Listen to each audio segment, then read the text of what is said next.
Parliament ఎన్నికల ముందు BRS కు షాక్ ఇచ్చారు మాజీ డిప్యూటీ సీఎం తాటికొండ రాజయ్య. బీఆర్ఎస్ కు రాజీనామా చేస్తున్నట్టు ప్రకటించారు. త్వరలో ఆయన కాంగ్రెస్ పార్టీలో చేరనున్నట్లు తెలుస్తోంది. వరంగల్ ఎంపీ టికెట్ విషయంలో బీఆర్ఎస్ తీరుపై ఆయన ఆగ్రహంగా ఉన్నారు. మొన్నటి అసెంబ్లీ ఎన్నికల్లో స్టేషన్ గన్పూర్ సిట్టింగ్ ఎమ్మెల్యేగా ఉన్న రాజయ్య కాకుండా మాజీ మంత్రి కడియం శ్రీహరికి టికెట్ ఇచ్చింది పార్టీ అధిష్టానం. ఎమ్మెల్యే టికెట్ త్యాగం చేసి పార్టీ కోసం పనిచేసిన బీఆర్ఎస్ అధిష్టానం పట్టించుకోలేదని ఆగ్రహం వ్యక్తం చేశారు. అసెంబ్లీ ఎన్నికల ఫలితాల తర్వాత బీఆర్ఎస్ నేతలు చేస్తున్న కామెంట్స్ ను తప్పుపట్టారు రాజయ్య. ప్రజాస్వామ్యబద్దంగా ఎన్నికైన ప్రభుత్వాన్ని కూల్చుతామంటూ విమర్శలు చేయడమేంటన్నారు. త్వరలో రాజయ్య కాంగ్రెస్ లో చేరుతారని తెలుస్తోంది. కార్యకర్తలు అనుచరులతో చర్చించిన తర్వాత నిర్ణయం తీసుకుంటామని చెప్పారు రాజయ్య.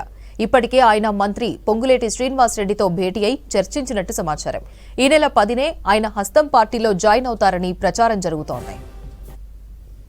12 ఏళ్ళ అరణ్యవాసం, సంవత్సరం అజ్ఞాతవాసం, 13 ఏళ్లు కష్టపడి ఎమ్మెల్యే అయ్యాను.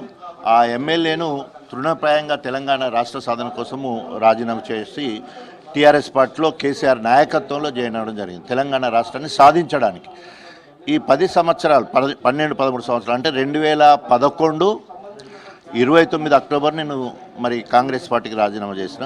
ఆల్మోస్ట్ ఇప్పుడు మళ్ళీ 13 సంవత్సరాలు అవుతుంది. 13 సంవత్సరాల కాలంలో మళ్ళీ 12 ఏళ్ళ అరణ్యవాసం, అజ్ఞాతవాసం లెక్క ఈ 13 ఏళ్ళు టీఆర్ఎస్ పార్టీలో ఉండి అనేక అవమానాలు జరిగినాయి.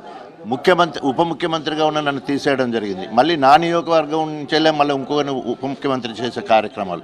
మళ్ళీ నేను ఎమ్మెల్యేగా ఉన్నాను, నా ఎమ్మెల్యే తీసేసి మళ్ళీ నా నియోజకవర్గానికి సంబంధించిన ఆయన్నే ఎమ్మెల్యేగా చేయడం. సో మళ్ళీ గెలిపించే బాధ్యత నా మీదనే పెట్టడం. ఇటు జనగాం బాధ్యత కానీ గన్పూర్ బాధ్యత పెడితే నేను ఎంత విధేయుడిగా ఉన్నానడానికి పరాకాష్ట ఆ 2 నియోజకవర్గాలు అవ్యక్త వరంగల్ జిల్లాలో ఆ 2 గెలవడం అంటే అంత గొప్పగా పనిచేసినా కూడా అధిష్టానం నుంచి వెళ్ళి ఎలాంటి గుర్తింపు లేదు.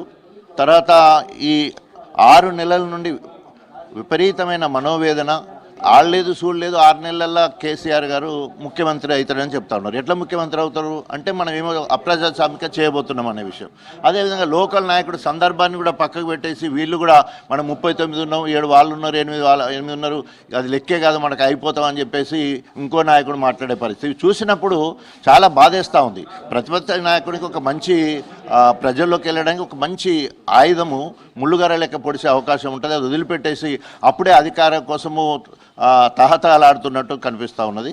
సో కాబట్టి వీటన్నిటినప్పుడు పార్టీ విధి విధానాలు కూడా నాకు నచ్చడం లేదు. ఎందుకంటే నేను ఒక విద్యావేత్తగా అనేక రకాలుగా ఆలోచించి అధికార కాంగ్రెస్ పార్టీ ఎమ్మెల్యే పదవిని వదిలిపెట్టేసి ఇళ్ళకి వచ్చినప్పుడు అప్పటి నుంచి నేను సచివారికి నాకే టికెట్ ఇవ్వాలి లెక్క ప్రకారం అయితే. అంటే వీళ్ళందరూ 115 110 మంది గెలిచిలా, నేను ఒక్కడిని మాత్రమే ఓడిపోతున్నా.